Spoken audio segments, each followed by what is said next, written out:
A trip to Africa. So we are in the middle of a pandemic, and when I received a proposal to go to Africa, I haven't performed for a whole year. It's been a while, a serious while since I performed. So I didn't know if it would be a good idea to go. I didn't know if it would be a good idea to go to Africa because I didn't know about the security and stuff. But my mom was telling me that it's very strange, but the COVID-19 is actually COVID-19 is actually hitting developed country way more than country that are underdeveloped because there's a lot of reasons. I believe that the fact that everybody's 80% of African population is under 20 years old probably makes a difference. Seems like everybody's just asymptomatic. At the same time, everybody is always fighting against malaria.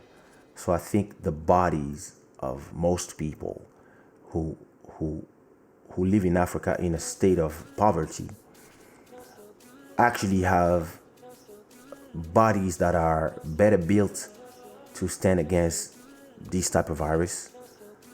Probably the virus came in the bodies and security said it's a private club. Do you have a reservation? Well, I'm up. I know it's full. Sorry, but I want to take a table. Nah, sorry, we're full. We're full tonight. There's already typhoid, amoebas, malaria, Ebola, and all types of viruses are already there trying to kill this body. There's no space for you. Bye. Be gone. Because, yeah, like the way everybody was talking about this virus arriving in Africa and completely like obliterating Africa, this didn't happen. Why? Because probably those things. And the only country in Africa that has the most case and is more touched than the others is South Africa. And compared to Congo, South Africa is a kind of a developed country. You see what I mean? Where people are more healthy. And for some reason, those people that are more healthy and countries that are more healthy, where there's subways and planes and whatever, are being touched more. Like, look at me. I got hit by the virus because I'm a very healthy person, and I live in a country where I never get sick. So it's not like if I was fighting malaria all the time and taking a lot of things. Like when I was there, my mother was telling me like people take herbs, inhalations, artemisia, like all the time because they keep fighting other diseases. So everybody has this habit of taking care of themselves.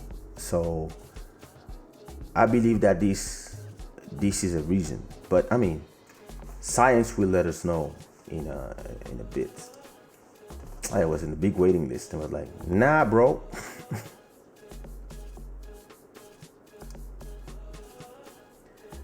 Yeah, that could be a reason. Yeah. There's a lot of factors.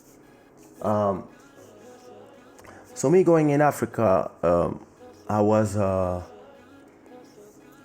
not anxious at all because I mean my parents are there and everybody's fine. So, but I was quite surprised. at the quality of security actually from landing and everybody getting leaving the plane. Everybody had to put that alcoholic gel in their hand and clean their hands, and then we passed under a kind of it's not a shower, but it's a vaporizer that's, I don't know what it was, but it smelled like Javel. So we passed into that, and then of course you had to hand your 72 hours test before you could even get in the airport. So you give the test, and then you have all the police and stuff. Everybody was wearing a mask. So it really felt like, they were taking this thing seriously. Then I was taken to the hotel. I was escorted by the police, of course. Then I was taken to the hotel. Same thing. When we arrive at the hotel, again, you have to clean your hands and go under that vapor shower again to disinfect your clothes probably.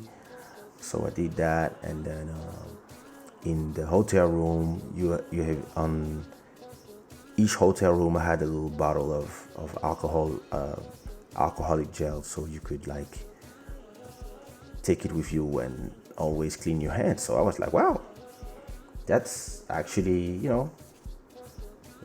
surprising, and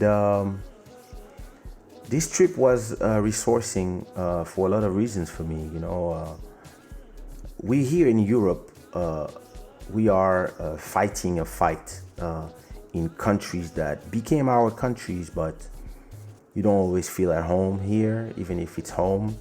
And most of us have French, Portuguese, and American, and whatever documents. But we're fighting a fight, to survive, to feed ourselves, feed our families. And it's very interesting that the more you hear inside of your fight, of your, trying to make ends meet, trying to make things happen, trying to bring your vision to fruition,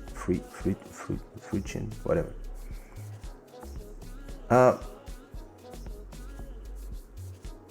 The more you forget about your roots, because you are so obsessed with